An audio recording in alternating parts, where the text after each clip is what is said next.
பழனி அப்படின்னு சொன்னாலே நம்ம ஞாபகத்துக்கு வர்றது நம்ம முருகப்பெருமானுடைய அறுபடை வீடுகளுள் 3ஆம் படை வீடான அருள்மிகு தண்டாயுதபாணி திருக்கோயிலும் அங்கு வழங்கப்படக்கூடிய சுவையான பஞ்சாமிர்தமும் தான். இன்னொரு கூடுதல் சிறப்பும் கூட பழனிமலைக்கு உண்டு. சங்க காலத்துல பழனிமலை பொதினிமலை அப்படின்னு அழைக்கப்பட்டது.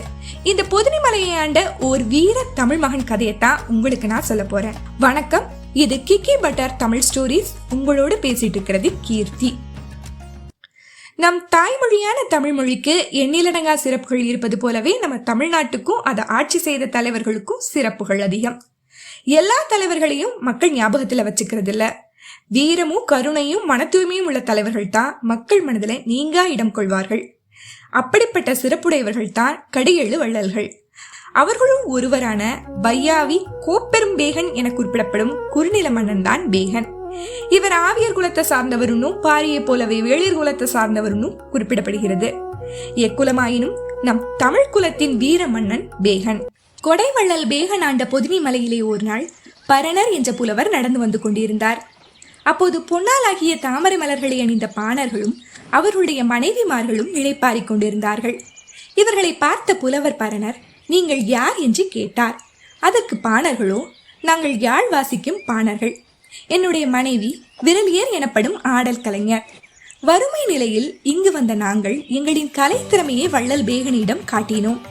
எங்களின் கலை அர்ப்பணிப்பை மகிழ்வுடன் ஏற்றுக்கொண்ட வள்ளல் பேகன் பொன்னாலான தாமரை மலர்களையும் குதிரை வண்டி முழுக்க பொன்பொருளையும் பரிசாக தந்தார் என்றார்கள். இதை கேட்ட பரணருக்கோ பேகனை பற்றி மேலும் அறிய ஆவல் கொண்டு அவர்களிடம் கேட்டார். அதற்கு பாணர்கள், மனிதர்களுக்கு மட்டும் கருணை காட்ட வேண்டும் என்றில்லை வள்ளல் பேகனிடம்.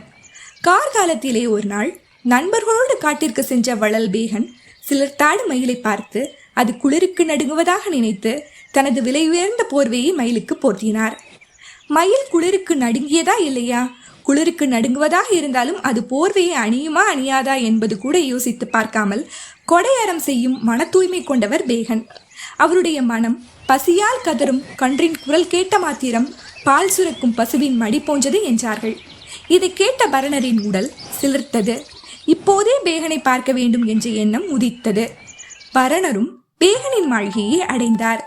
அங்கு கருணையே வடிவாக கொண்ட பேகனை பார்த்தார். அவரோடு பழக ஆரம்பித்தார். பேகன் பிற மன்னர்களைப் போல அதிகாரம் செய்யாமல் தன் குடிமக்களை தன் உறவாகவே எண்ணி பழகுவதை பார்த்து வியந்தார். வள்ளல் பேகனும் புலவர் பரணரை சிறப்பாக கவனித்தார். விருந்தும் ஆடல் பாடலும் புலவர் பரணருக்காகவே நடத்தப்பட்டன. புலவர் பரணரும் பேகனை பார்த்து, பேகன் கொடைமடம் படுவானே அல்லாமல் படைமடம் படமாட்டான் என்று புகழ்ந்து பாடினார். மடம் என்றால் அறியாமை. இன்னாருக்கு இன்னது கொடுக்க வேண்டும், இன்னது கொடுக்க கூடாது என்று பகுத்தறியாமல் கொடுப்பதே கொடைமடம். இப்படி கொடைமடம் உடையவன் பேகன் என்றாலும் வீர செயலில் அறியாமை உடையவன் என்று அவனை எண்ணிவிடக்கூடாது.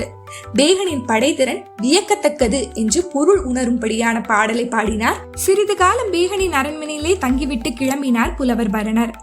புகழ்பெற்ற பேகனுக்கு கண்ணகி என்ற மனைவி இருந்தாள். இருப்பினும் பேகன் தன் அரண்மனையிலே ஆட வந்த விரலி பெண்ணின் ஆட்டத்திலேயே மயங்கி தன்னையே இழந்தான் அவளிடம். இதனால் தன் மனைவியை பார்க்க செல்லாமல் விரலியுடனே இருந்து வந்தான். இதன் காரணமாக மனமுடைந்தாள் பேகனின் மனைவி கண்ணகி. பேகன் கண்ணகி நிலை பற்றி புலவர் பரணருக்கு தெரிய வந்தது. தலைவனை புகழ்ந்து பாடுவது மட்டும் புலவர்களின் கடமை இல்லையே, அவர்கள் அறவழி தவறும் போது கண்டித்து திருத்துவதும் புலவர்களின் கடமையாயிற்றே. எனினும் நாம் ஒருவர் மட்டும் தனியாக சென்று பேகனின் மனதை மாற்றுவதை காட்டிலும் கபிலர் போன்ற பிற புலவர்களையும் துணையாக கொண்டு பேகனின் மனதை மாற்றலாம் என்று எண்ணினார் புலவர் பரணர். புலவர்கள் கூடி பேசினார்கள். அதன்படி முதலில் புலவர் கபிலர் பேகனை சந்தித்து பேச தொடங்கினார். நானும் என் நண்பர்களும் உன் மலையில் உன்னை புகழ்ந்து பாடல் பாடிக்கொண்டிருக்கும் வேளையிலே ஒரு பெண்ணின் அழுகுரல் கேட்டது. அவள் அழ காரணம் என்ன என்று நினைக்கையிலே மனம் துடிக்கிறது என்றார். இதை கேட்ட பேகனுக்கு கபிலர் யாரை பற்றி சொல்கிறார் என புரிந்தது. கபிலர் சென்ற பின் புலவர் பரணர் சிறிது நேரம் கழித்து பேகனை சந்தித்து பாட்டு வடிவில் அவன் தவறை சுட்டிக்காட்டினார். அவருக்கு பின்னர் பல புலவர்களும் பேகனை சந்தித்து பாடலின் வழி அவன் மனதை மாற்ற முயற்சித்தனர். கரைப்பார் கரைத்தால் கல்லும் தீயும் என்பதை போல பேகனின் மனம் புலவர்களின் அறிவுரையால் மாறியது. விரலியை விடுத்து மனைவி கண்ணகியுடன் சேர்ந்தான் பேகன். கண்ணகியும் பேகனும் புலவர்கள் காலில் விழுந்து ஆசி பெற்று தங்கள் இல்வாழ்க்கையை மீண்டும் ஆரம்பித்தார்கள். பழனி மலையில் பேகன் வாழ்ந்த பொருந்தல் என்னும் இடத்தில் 2009 நடத்தப்பட்ட அகழ்வாய்வில் சுமார் 2500 ஆண்டுகளுக்கு முன்பே உள்ள நெல்மணிகள், கருப்பு சிவப்பு மண்பானைகள், தாழிகள், கண்ணாடி மணிகள் போன்ற பொருட்கள் கிடைத்துள்ளது.